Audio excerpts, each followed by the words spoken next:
We're about to pull back the curtain on the price of a promise. Because really, that's what an insurance premium is, right? It's a carefully calculated number that represents a company's commitment to you. So let's dig in and find out exactly how they come up with that price. Oh, we've all been there. That insurance bill lands, you look at the number, and you just have to ask, where does this even come from? Did they just pick it out of a hat? Well, as you're about to see, it's actually the complete opposite of a guess. You see, to understand the price, you've got to first understand what's actually being sold. And at its very core, insurance is all about putting a price on a future commitment. And really, it's that simple. Whether you're talking about life insurance, an annuity, whatever, you are buying a guarantee. It's a promise that if a specific thing happens, say you pass away or you live to a certain age, a benefit gets paid out. And that price tag, the fee you pay to lock in that future promise, that's the premium. It's basically the cost of handing your risk over to the insurance company. So the million-dollar question is, how on earth do they figure out what that cost should be? All right, let's pop the hood and see what's inside. Your premium isn't just one random number. It's actually built piece by piece to cover everything the company expects to pay for. Now, the official industry term for what you pay is the gross premium. Think of it as the all-in price. It has to be just right to cover every single cost tied to your policy, from the huge payout all the way down to the tiny administrative fees. The easiest way to think about it is this. The company has two big buckets of costs they need to cover. First, there's the actual benefit they promise to pay out. That's the big one. And second, there's all the money it costs just to run the business. Both of those buckets have to be filled by the premiums they collect from people like you. And when we say expenses, we're talking about a lot more than you'd think. It's everything. Salaries for their staff, commissions for the sales agents, the rent on their office buildings, their computer systems, even the cost of managing the huge pool of money they invest. It all gets baked into the final price.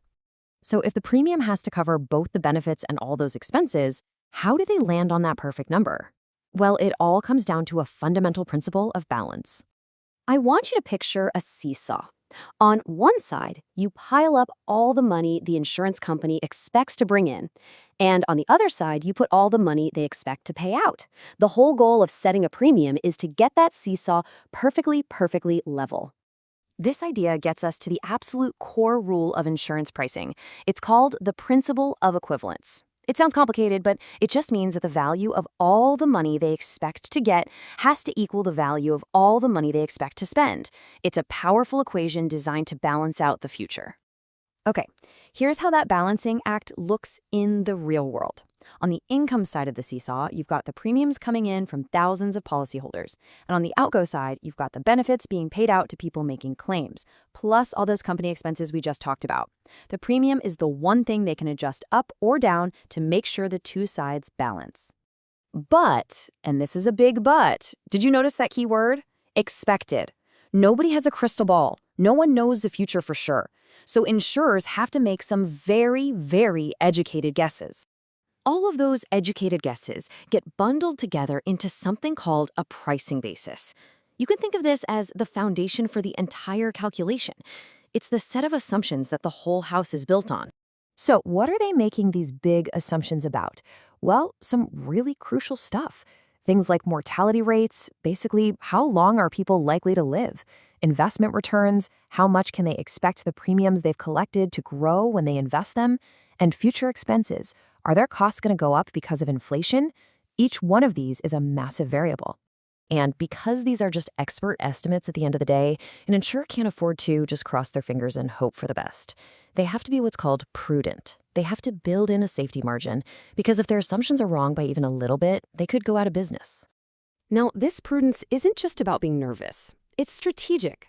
They build in a buffer to handle random bad luck, to admit that their estimates might be a little off, and, let's be honest, to make sure they can turn a profit and stay in business so they're actually there to pay your claim years from now. It's a tricky act, balancing safety with a price that's still competitive. Okay, let's do all the pieces together. We've got the basic components, we've got the balancing principle, and we've got those cautious assumptions. How does all of that actually become the final number on your bill? The biggest thing to take away from all this is that the number you pay is the end result of a super rigorous, data-driven process. It's a calculated price engineered to be just enough to fulfill that future promise they made to you. So it really boils down to this 4-step recipe. Step 1, define all the money going out, the benefits and expenses.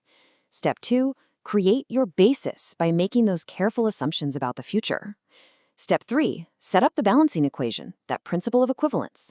And finally, step 4, solve the equation to find the gross premium. That's it. And after all that math, all that balancing, what do you get? Well, you get a very, very specific number. That number you're seeing, 2,132 pounds, that's a real-world result from a sample calculation. It's the annual price for a 75,000-pound promise, calculated for a very specific 45-year-old person using a very specific set of assumptions about the future. And that brings us right back around to the clearest definition there is. The keyword here is required. It's not a price that's guessed at or pulled out of thin air. It's the price required to cover every single cost the company expects to face. So the next time you see that insurance bill, just remember it's not just a number. It's a snapshot of a company's best prediction of the future. It's a precise balance of risk, cost, and, at the end of the day, the price of a promise. Which leaves you with a pretty interesting question, doesn't it? What does the price of your insurance say about the future?